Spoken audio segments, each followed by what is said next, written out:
All right, sorry for the interruption there, brother. Listen, your question is right on the money. It's just as if your father is speaking, because I've heard your father, you know, speak passionately about these issues before in his music and in interviews, you know. And but of course not quite as eloquent as you, I have to say, because he has his own ways, you know. But you know, pardon me for saying that, but just observation. Sorry, people. No, straight up. Now, what can we do? It's been 50 years now in the case of Nigeria since we have our so-called quote-unquote independence, right? Okay. All right, we do know that they do dictate to puppets, you know, people they use as their Trojan horses to run the government, you know, in Nigeria. But the youth now in Nigeria are very much aware. They are cognizant of this situation, what's been prevailing for so long. What will it take for a unification of the youth to form a power base that we cannot be dictated to anymore? You see, I think we have a big problem in Africa because we have a religious barrier that stops the mind from the African to develop and move revolutionary. I believe the revolution will start from you. Now we must, while speaking so much about Pan-Africanism, we mustn't forget that corruption is not an African thing. No. It's a man thing. Evil is not an African thing or European thing. Some men are just evil. Now, when we see the Europe crisis now, Europe is now understanding that it is their banks, it is their multinationals, it is their leaders that have been part and parcel of this corruption from time.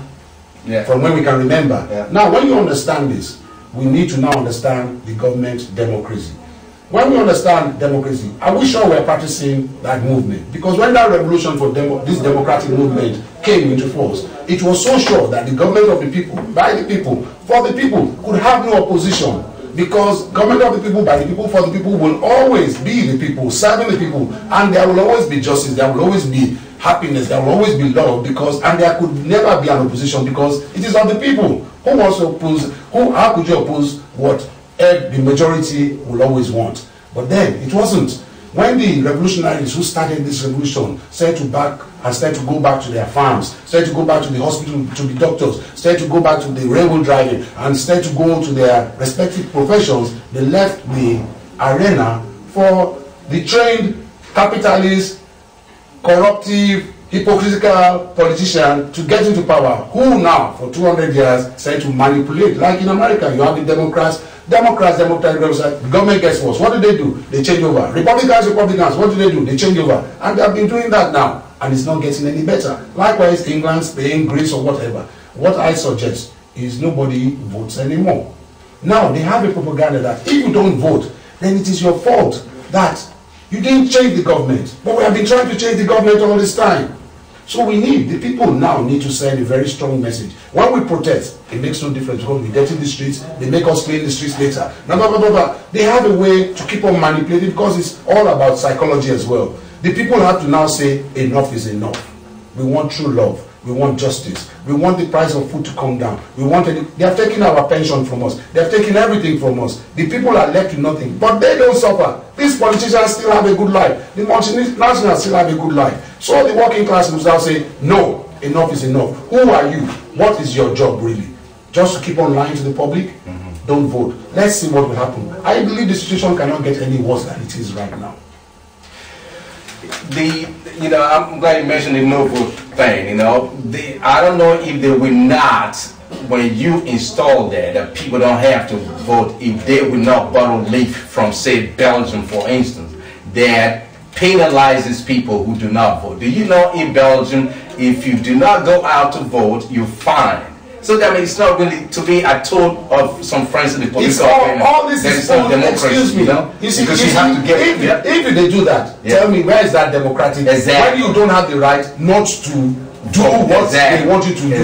So that's not democratic. Exactly. That is not freedom. So when Belgians believe and they tell the rest of the world that they are free, they are not free. No. Because if you don't vote in Belgium, you get fined. So they are not free in Belgium. So there's a big question. So they are not free. But let's see, do they want to fine how many people in Belgium? About 10 million people. If everybody, if complete standoff. How do they? They cannot. They can't. Yeah, but you see, and no, you see, even if they do fine, France will follow, England will follow, and there will be pandemonium worldwide. The political arena will have to now put on back its think tank on and say, hey, we are messed up. We better start to do things for the people. It has to be by the people, and we have to govern for the people. And you see, airfares, everything will start to come down slowly but surely. The bank, this bank crisis, is their crisis. Yeah, of course. AIG and all this is there. See, they bail the banks. What do? They put more money on their bonuses. So they don't care. They still go. They still have their private jets. They still have their houses. They don't care. They don't feel the poverty. They don't feel the pain of the working class. They don't care about the working class. And until the working class says enough is enough, we're going to go like this for another 100 years. Who might have propagated this ideology to become universal so that the people can get it? How do we get the people to get this kind of ideology? Say, hey, stay at home. Do not go out and vote because you're being ripped off. Your vote doesn't count, really. We are doing it already. But how does it, get promulgated? It will take time. Into it might not be this election. Consciousness. It might. Remember, Belgium was without a government for how long? Yeah, for 541 days. Okay. About. So you see, so it's coming. It's coming slowly but surely. If they don't quickly solve this Euro crisis out, there will be pandemonium in Europe. When you see the Greece riots, when you see the young people in Spain marching all over Spain, when you see Wall Street and all this, already the working class are waking up. Now, it's not turning violent. And if they don't quickly do something, it will turn violent. We are trying to stop violence. Sit at home, sleep. Don't vote. The driver should turn up. Nobody should turn up to work. Let us just work for yourself. Everybody, let the farmer work for. Look, ignore the politicians. They need us to watch them. They need us to listen to what they are saying. Turn them off. They want the popularity. They want the fame.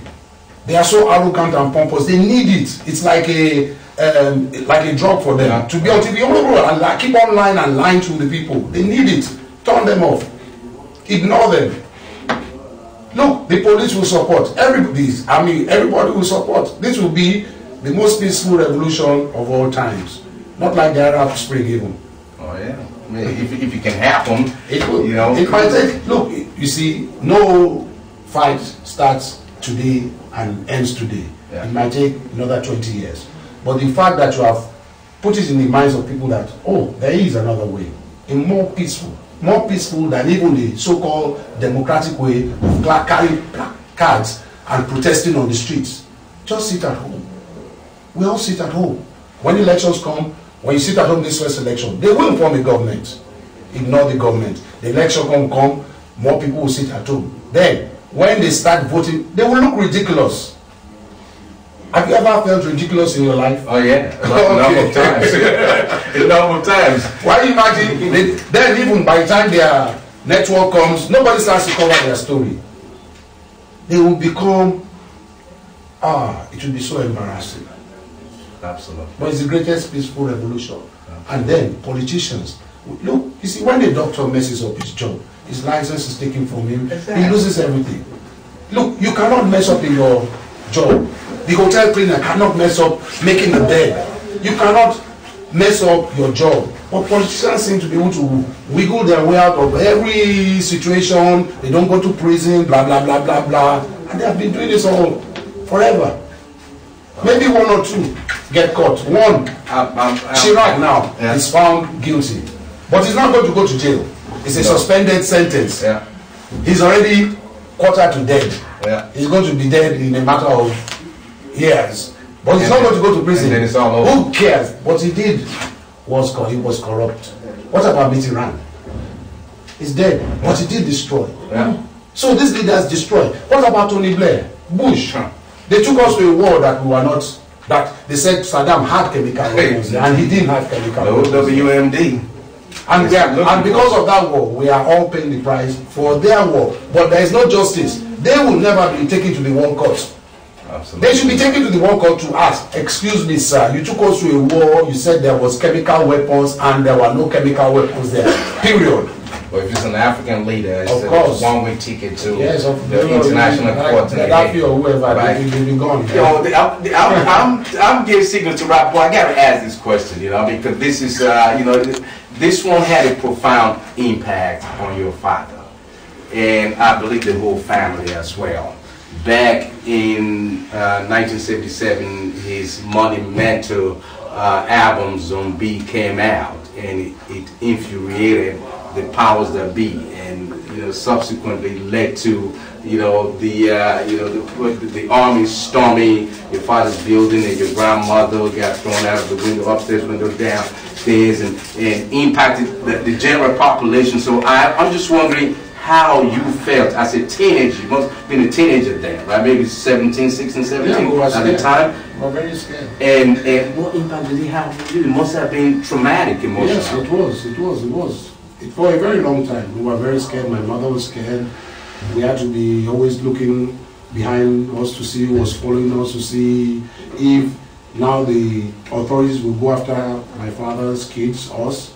And we were always living in fear. And we had to always move houses to make sure we were not being followed like this. So it was a tough time for us.